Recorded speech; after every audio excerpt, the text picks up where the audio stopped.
이란과의 일방적인 휴전을 선언한 트럼프 대통령이 곧 이란과의 2차 종전 협상이 가능하다면서 대화의 가능성을 열어뒀습니다. 백악관은 휴전 기간이 앞으로 최대 5일에 불과할 거란 보도를 부인하며 특정 기한을 설정하지 않았다고 밝혔는데요. 워싱턴 연결해 보겠습니다. 신유정 특파원, 트럼프 대통령이 휴전 연장을 발표한 지 하루 만에 이르면 내일 이란과의 2차 협상이 열릴 수 있다고 말했다고요? 네, 보수 성향 미 일간 뉴욕포스트는 파키스탄 소식통들을 인용해서 앞으로 36에서 72시간 안에 추가 회담이 가능할 것으로 보인다고 전했는데요. 뉴욕포스트는 트럼프 대통령에게 이 가능성을 묻자 문자 메시지로 가능하다고 짧게 답했다고 전했습니다. 이르면 현지 시간 24일, 늦어도 3일 안에 2차 종전협상 개최 가능성을 시사한 겁니다. 파키스탄 소식통들은 트럼프 대통령의 휴전 연장 발표 뒤 이란과 외교 채널을 계속 가동해 왔다며 추가 회담 시점은 이런 중재 노력을 바탕으로 나온 거라고 말했습니다. 그러면서 수위가 높아진 수사에도 휴전이 유지되고 있는 건 양측 모두 긍정적인 의지를 갖고 있음을 보여준다면서 어느 쪽에서도 군사적 긴장 고조는 없다고 설명했습니다. 트럼프 대통령은 또 이란을 향해 유화적인 메시지도 냈는데요. 소셜미디어에 이란에서 여성 시위자 8명의 사형이 이루어지지 않을 거란 통보를 방금 받았다며 좋은 소식이라고 썼습니다. 그러면서 이란과 그 지도자들이 내 요구를 존중해서 계획됐던 처형을 취소해줘서 매우 감사하다고 덧붙였습니다. 트럼프 대통령은 전날 이란이 여성 8명을 교수형에 처할 예정이라는 글과 함께 사진을 공유하면서 이들이 석방되면 협상의 훌륭한 출발점이 될 것이라고 의미를 부여했습니다. 이란 사법부는 즉각 이 여성들이 사형에 처해진다는 건 가짜뉴스라며 애초에 사형 판결을 받은 적이 없다고 거듭 반박했습니다. 이란 사법부 공식 매체인 미잔 온라인은 어젯밤 주장이 거짓으로 드러났는데도 트럼프가 또 사형 선고 취소를 주장하며 이란에 감사를 표했다고 밝혔습니다.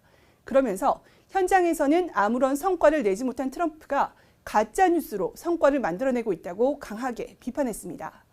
이란의 이런 반발에도 트럼프가 이런 발언을 내놓는 건 마치 이란이 자신의 요구를 들어준 것처럼 주장하면서 협상을 위한 우호적인 분위기를 만들려는 의도로 보입니다. 자, 이제 트럼프의 말에 신뢰는 바닥에 떨어져 버렸죠. 일단 트럼프 대통령이 휴전 시한을 밝히지 않으면서 이게 무기한 연장이냐 어떻게 되는 거냐. 외신 쪽에서는 3일에서 5일이다 이런 이야기까지 나왔는데요. 백악관에서는 뭐라고 설명합니까?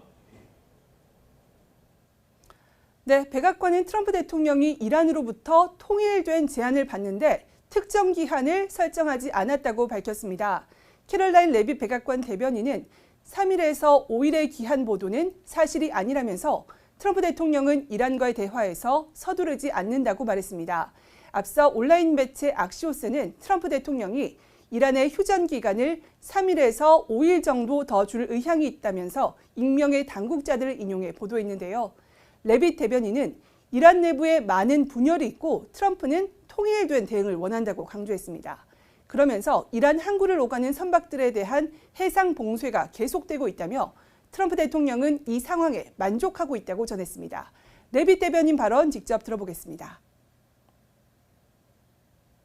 I know there's been some anonymous sourced reporting that there was maybe a 3 to 5 day deadline. That is not true. The president has not set a deadline himself. Ultimately, he will dictate the timetable.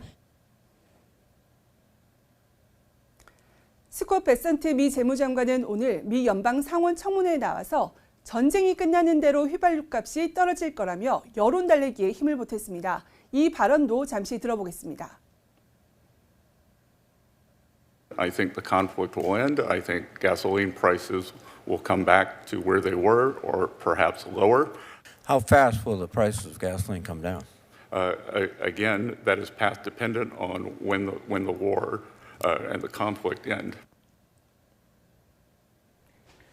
네, 또 다른 소식도 알아보죠. 주한미군 사령관이 전작권 전환의 조건을 2029년 1분기까지 달성할 거라는 구체적인 목표를 제시했네요. 네, 제이비 어브런슨 주한미군 사령관이 현지 시간 22일 미 하원 군사위원회에 출석해 밝힌 내용인데요. 2029 회계연도 2분기 전까지 해당 조건을 달성하기 위한 로드맵을 국방부에 제출했다고 말했습니다. 미국 행정부의 2029 회계 연도는 2028년 10월부터 2029년 9월 말까지로 2029 회계연도 2분기는 2029년 1월에서 3월에 해당합니다. 발언 직접 들어보겠습니다.